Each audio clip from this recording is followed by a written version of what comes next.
where I've been biding my time devising your delicious downfall. In conclusion... Wait, these are out of order. Hold on! Welcome to MsMojo, and today we're counting down our picks for the top 10 underappreciated villains from kids shows. I know there's a place for me in your heart. I just have to find it. For this list, we'll be looking at the best antagonists from children's TV, who don't get the hype they deserve. Before we get started, let us know who your favourite villain was when you were a kid. Number 10, Ilse Schickel-Gruber-Meiger, The Sweet Life of Zack and Cody. It's unbelievable how perfectly Caroline Rhea plays this character. Come with me, mach schnell. What? Dot. Left. Don't look back. Left. Even if you haven't seen The Sweet Life since you were a kid, Ilse Schickel-Gruber-Meiger is one of the more memorable guest star characters, even with her limited appearances. She's a hotel inspector bent on shutting down the Tipton Hotel and putting Mr. Moseby out of a job. This isn't a hotel. This is a circus.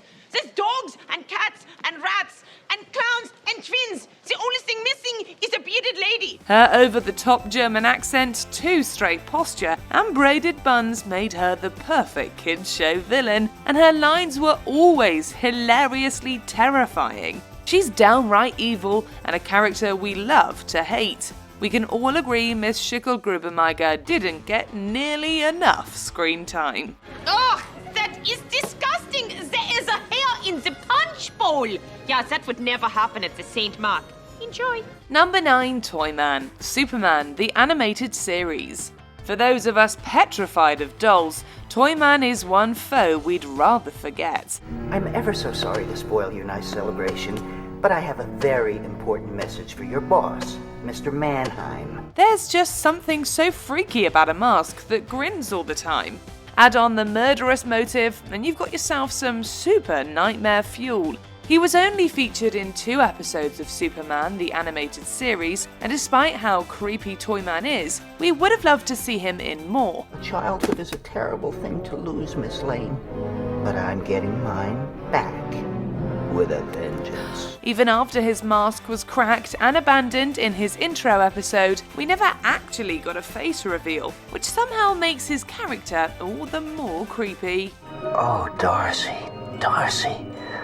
So beautiful. Soon you'll be all mine. Number 8, Combustion Man, Avatar: The Last Airbender. Avatar is a show with a ton of bad guys, and don't even get us started on all the villains in The Legend of Korra. Given the array to choose from, we think Combustion Man is pretty underrated. It's Sparky Boom Man! You know, I'm starting to think that name doesn't quite fit. Come on, a guy who can shoot explosions with his mind? That's gotta be underrated, even if he did get the hype he deserves. This is a power that was explored further in The Legend of Korra, but didn't actually make its debut in Atla until the last season. We figure this is only because Combustion Man would have been too big of a threat early on. I'm ordering you to stop. Oh! If you keep attacking, I won't pay you! Number 7, Tim Scam, Totally Spies. Tim Scam is a character who was actually introduced early on in the show. Hello, girls. I'm Max Smith, your new Whoop Guardian. While Totally Spies adopted more of a villain of the week format, they do see quite a few recurring baddies, including Tim Scam. He's a former Whoop's weapon technician who was fired for illegal use of agency technology. Tim first appears on the scene as Max Smith. You know, Tim Scam, only backwards. Even though he did pose a real threat to the girls, we can't help but question his intellect. Max Smith, can we all just collectively facepalm now? Hey, did you know that your name backwards spells Tim Scam? Whoa, that is a weird coincidence. Either way, we still hope to see Tim and all his intensity in the renewed Season 7 of Totally Spies. For a lousy criminal, you're like really lousy. And what's with the wig? A little style never hurt. Number 6, Alana Rivera, Muffy and Loka. That's So Raven. Alana is really only around for Season 2, but she made a lasting impact. Ow! listen. As far as Disney Channel rivalries go, this is definitely a staple. Alana Rivera and her followers, Loca and Muffy, were always making Raven's high school life harder than it had to be. They definitely torment Raven and co, but there are also times when Alana and Raven find out they have more in common than they once thought. Oh, what now? You are cold, girl. Alana actually returns briefly in Raven's home as the school principal, so we must not be the only ones who thought she deserved more time in the limelight. Alana? Hello, Raven. Haven't seen you since high school, and yet it still feels too soon. Number 5, Dr. Two Brains, Word Girl. If Dr. Two Brains reminds you of Ice King from Adventure Time, that's probably for good reason. If you practice and try hard, you might win, but if you cheat, you always win. They share a voice actor, both have white hair, and both have incredibly tragic backstories that led them along a descent to madness. Professor Stephen Boxleitner was once a good-natured scientist and, surprisingly, friends with the hero of the show, Word Girl. Unfortunately, one of his experiments went south, and his mind fused with that of an evil lab rat, Squeaky. Hey buddy, can you make sure he doesn't press the holy cow, don't press this button? Are you talking to me? Yeah, hey, thanks a lot. Dr. Boxleitner, I think you're misunderstanding what I do here. Dr. Two Brains is actually kind of a cool supervillain. He's on good terms with his henchmen, and the remnants of his friendship with Word Girl can often be seen in their interactions. You do know we're taking you to jail, right? I know that, but anything is better than playing second fiddle to a crazy mouse. Number 4, the hacker, Cyberchase. It's hard to believe a character voiced by the legendary Christopher Lloyd goes so unrecognized, but here we are. Give me Dr. Marbles. Yeah, Dr. Marbles is all tied up right now. Don't mess with me, you fur-brained feline. Hand him over. The hacker has every quality we love in a villain. Supersized ego, unnatural skin, over-the-top theatrics, and a great evil laugh. Anonymous Hacker's goal is always to seize control of a realm called cyberspace, and though he seems a little incapable, he has managed to infect Motherboard, who's the ruler and protector of cyberspace. Hacker, what do you want? I have what I want, Motherboard. It's kind of crazy how a cartoon with a 20-year run has such an underappreciated antagonist, but we're glad new generations are still getting to experience this gen. What happened?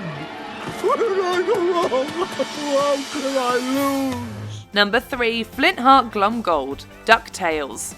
Like many of the best villains around, Flintheart Glomgold is a mirror to the hero.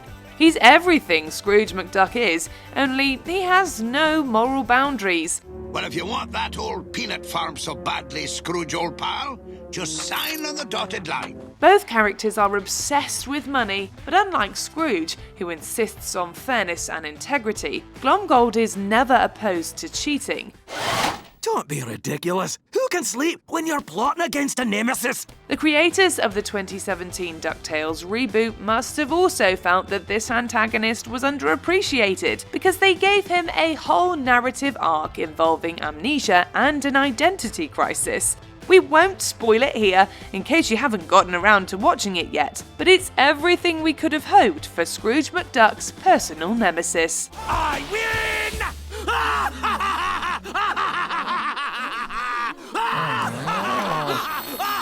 Number 2, Amoeba Boys, the Powerpuff Girls. With villains like Mojo Jojo, Princess Morbucks, and him, there isn't a lot of room for the Amoeba Boys to shine. You gotta come back with us right away. I thought we were lousy criminals and you never wanted to see us again. A lot of the havoc they cause is purely coincidental, given their general simple-mindedness, which is why it's so easy to undervalue these guys. Still, if you remember the Contagion episode in the original series, where they infected the whole town with a virus, then you'll know the Amoeba Boys are not to be overlooked. Hey, Blossom! Come watch us do a crime! Yes! And watching that episode in today's context is a lot more eerie. Incidentally, the Powerpuff reboot has an episode that sees the Amoeba Boys infecting the internet, which is pretty awesome. Oh, great. Lou, Challenger! Now we have to fight the Amoeba Boys? The Amoeba Boys? I didn't put them in the game. Before we continue, be sure to subscribe to our channel and ring the bell to get notified about our latest videos. You have the option to be notified for occasional videos or all of them. If you're on your phone, make sure you go into your settings and switch on notifications. Number 1, Magica Dispel, DuckTales. Listen, every one of Scrooge McDuck's rivals are iconic, but Magica definitely gets the shorter end of the stick in the classic DuckTales. Why, it would take sheer magic for anyone to break into my vault. That's right, Scroogey darling. Magic is kind of magic. We barely see her after season 1, if at all, which is a shame because she's such a great baddie.